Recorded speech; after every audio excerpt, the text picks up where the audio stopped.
Hola, es un honor para mí darles la bienvenida e inaugurar esta nueva sección del canal, a la cual sus administradores han escogido llamar La Fe que Heredamos, de ahí la sigla LFH. Su propósito es indagar, dar a conocer y promover la herencia doctrinal que recibieron y mantuvieron los pentecostales chilenos desde los inicios del movimiento en 1909. Esto porque, aunque la tradición pentecostal chilena cuenta con apenas poco más de 100 años, el cristianismo es una religión milenaria. Y aunque a veces se desconozca, lo cierto es que la doctrina y teología de los pentecostales no puede entenderse sin ese pasado heredado. Puesto que se me ha hecho la invitación a darle inicio a esta sección, he considerado elaborar una introducción general en 3 partes. La primera, que es esta, se titula Fundamentos teológicos del pentecostalismo. La segunda será Introducción al credo de los apóstoles y la última, Introducción a los artículos de fe metodistas. Sin más preámbulo, comencemos.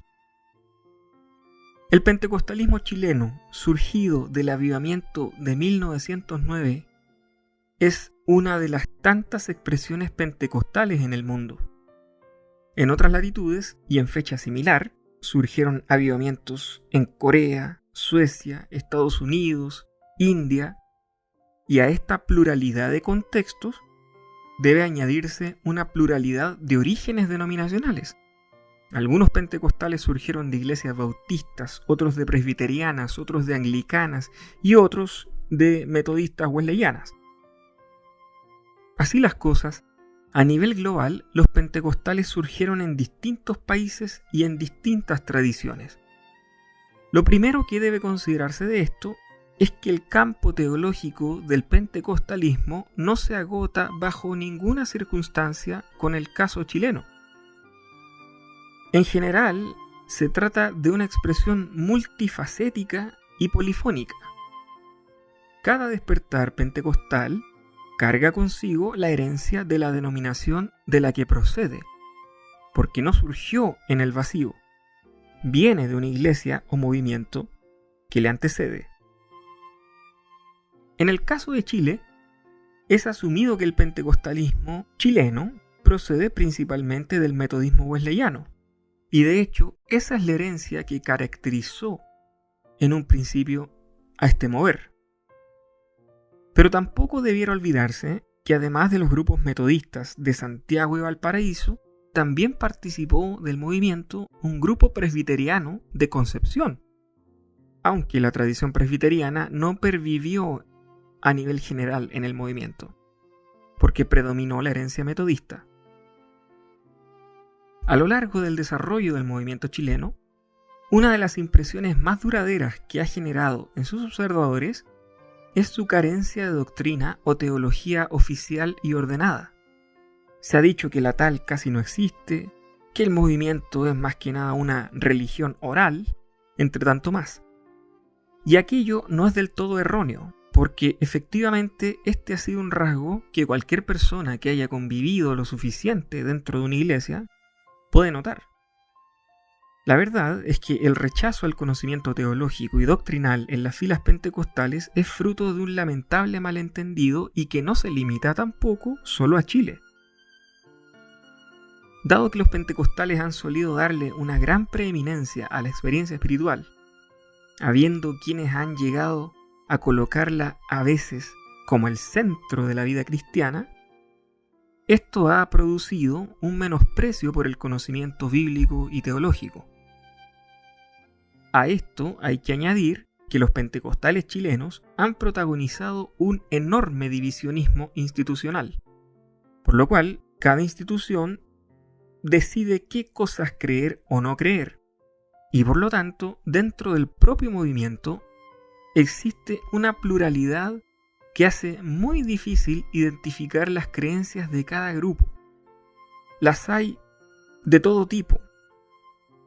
Por lo general, lo único en lo que concuerdan es en declararse trinitarios, en promover la salvación por fe en Jesucristo, el perdón de pecados y darle una importancia a la Biblia.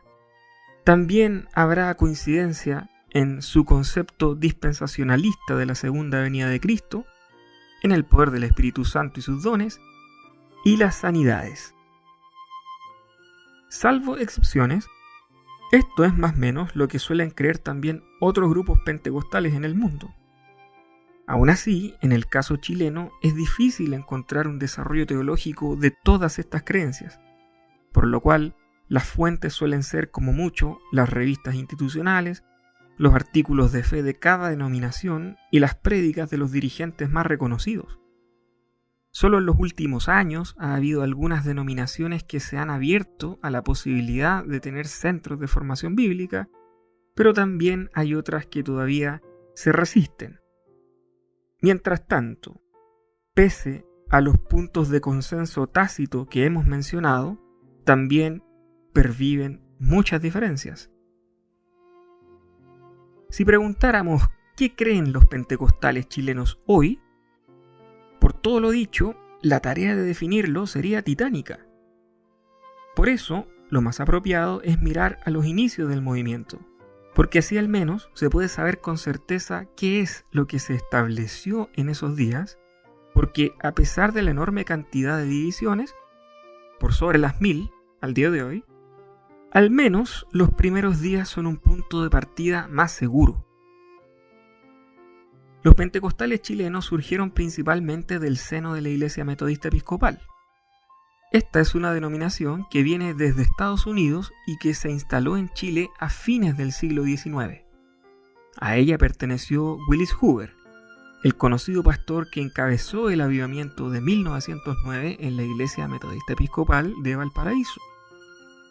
Pero los orígenes de esta iglesia se remontan más atrás. El metodismo como movimiento surgió en Inglaterra en el siglo XVIII. Su principal líder fue Juan Wesley, quien era de doctrina arminiana en materia de salvación. De esta línea proviene el pentecostalismo chileno, y es por eso que sus fieles defienden posiciones arminianas wesleyanas sobre la salvación, aun cuando estos términos les sean desconocidos. Por eso también, al mismo tiempo, hay que considerar que existió una rama metodista calvinista, porque no era un movimiento homogéneo teológicamente. Uno de sus representantes más notables fue George Whitefield, amigo de Juan Wesley, y la rama metodista calvinista se desarrolló fundamentalmente en Gales. Eso no es todo.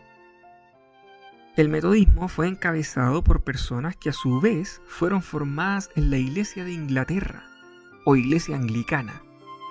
De esta iglesia es de la cual extrajeron su principal base doctrinal los metodistas.